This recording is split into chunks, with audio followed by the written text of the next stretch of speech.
Histoire, avec toutes ces batailles qui font notre fierté, il n'y a pas de meilleur endroit pour venir vous parler du courage et de la résistance.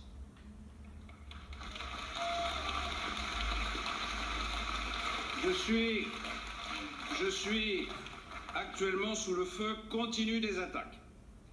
Ces attaques contre un candidat investi et légitimé non seulement par les siens, mais par des millions de Français, sont d'une violence inouïe. Du jamais vu sous la Ve République et même sans doute sous la IVe République, cette dernière était pourtant riche en barbouzeries politiques de toutes sortes. Ces attaques ne sortent pas de nulle part. Elles ont été soigneusement préparées. Elles ont été mijotées dans les arrière-cuisines de ces officines qu'on finira bien par découvrir un jour. Pour ma part, je réponds aux enquêteurs et je leur confie toutes les informations nécessaires à la vérité. J'ai confiance dans leur travail et je souhaite que la justice tranche rapidement cette affaire. Mais je ne peux pas vous cacher que j'éprouve de la colère. Que j'éprouve une colère froide face à toute cette meute qui se complaît dans cette entreprise de démolition et qui pense s'affranchir de la politique parce qu'ils s'affranchissent de toutes les règles. Je comprends que la presse fasse son travail, mais je n'accepte pas, comme le soulignait l'avocat Maître Dupond-Moretti hier sur Europe 1, que certains, après coup, s'arrogent le droit de construire le bois de justice sur lequel je suis sommé de prendre place sans tarder.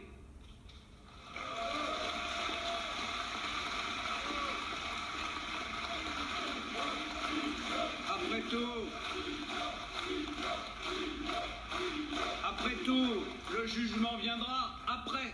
Le jugement est secondaire puisque c'est pas ce qui les intéresse. Parce que je ne suis pas dupe. C'est pas la justice que l'on cherche, c'est à me casser. Et au-delà de ma seule personne, c'est à casser la droite, à lui voler son vote.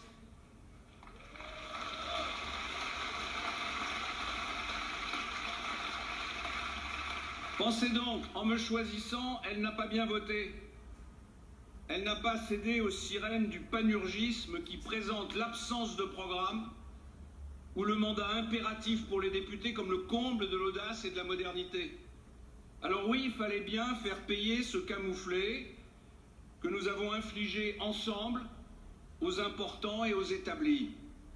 Il faut bien répondre face au tribunal de l'opinion qu'il dresse de ce qu'il pense être un crime de lèse-majesté. Quitte à casser l'alternance, quitte à casser la volonté de redresser notre pays, quitte à malmener la démocratie. Si j'étais un candidat fade, ce déchaînement n'aurait pas lieu. Si mon projet était flou, l'acharnement ne serait pas là. Et je le dis devant vous, je comprends que ces accusations troublent certains d'entre vous, en raison de leur martèlement, en raison de la répétition présentée habilement comme une accumulation de preuves, en raison des sommes avancées aussi. Comment cela ne serait-il pas le cas? Comment cela ne serait-il pas le cas quand la voix de la défense se fait systématiquement recouvrir par le bruit et par la fureur de l'accusation? Mais mes amis, des mensonges, fussent-ils répétés 100 fois, ne parviendront jamais à constituer une demi-vérité.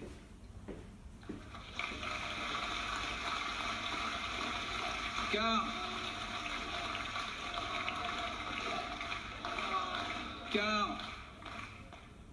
que me reproche-t-on? On me reproche d'avoir voulu que mon épouse soit la première de mes collaboratrices. Elle qui depuis 40 ans construit avec moi mon parcours, tous les jours. Il n'y a à cela rien d'illégal.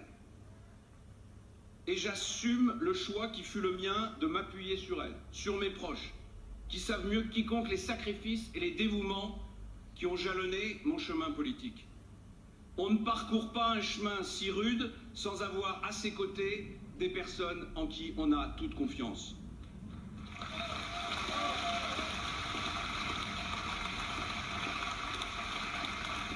Autour de moi, J'ai Pénélope.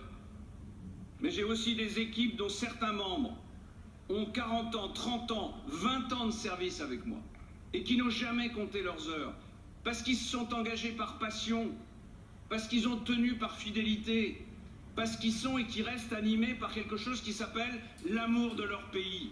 Alors oui, mes amis, je vous demande de m'aider à résister.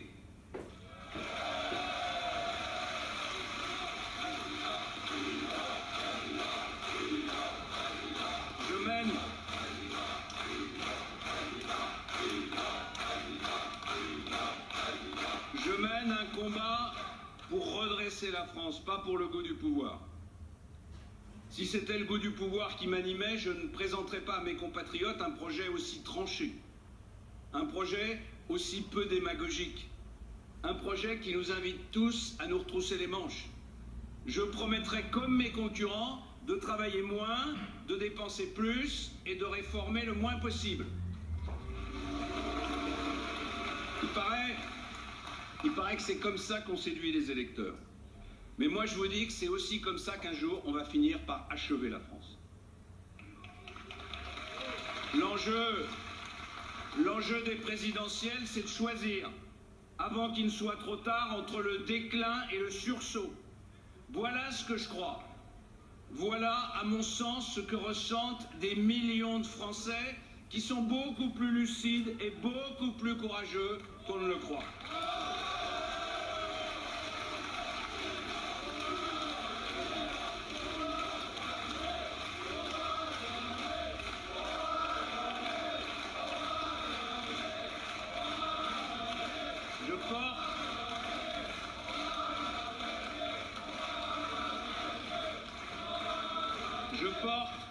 Je porte avec eux et avec vous ce projet de redressement national. Et c'est manifestement inacceptable pour tous ceux qui ont intérêt à ce que rien ne change. Pour tous ceux qui finalement se satisfont d'un pays avec autant de chômage, avec autant de misère, avec autant de réglementation, avec au fond aussi peu d'avenir. Je porte avec vous des valeurs françaises. Et manifestement c'est inacceptable pour la gauche qui n'aime la droite que lorsqu'elle baisse la tête et lorsqu'elle marche à l'ombre.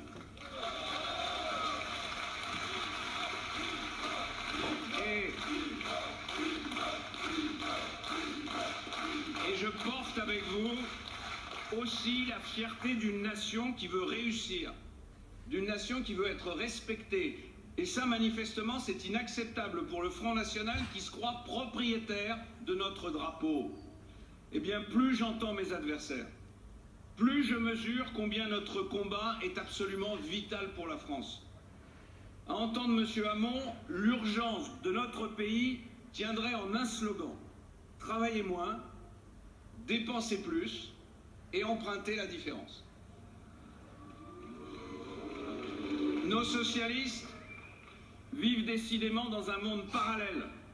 Un monde où il n'est plus nécessaire de travailler pour créer de la richesse. Un monde où on peut vivre indéfiniment à crédit. Un monde où il n'y a aucun problème qu'une taxe ou un impôt nouveau ne puisse régler.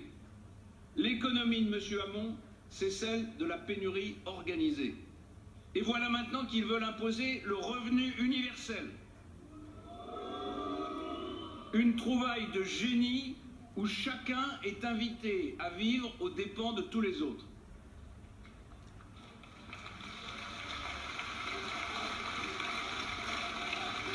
En réalité, la seule chose qui deviendrait vraiment universelle, c'est la pauvreté. Si les socialistes vivent dans la 4e dimension, le Front National, lui, vit dans le monde d'hier.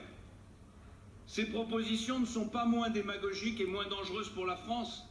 À en croire Mme Le Pen et M. Mélenchon, on a l'impression qu'ils ont écrit leur programme économique ensemble. Abandon de l'euro, fermeture des frontières, sortie de la politique agricole commune, retour de l'âge de la retraite à 60 ans, augmentation des salaires, embauche sans compter de fonctionnaires, c'est la faillite en 6 mois, c'est le programme du Parti communiste dans les années 70, c'est le même programme que celui de l'extrême gauche.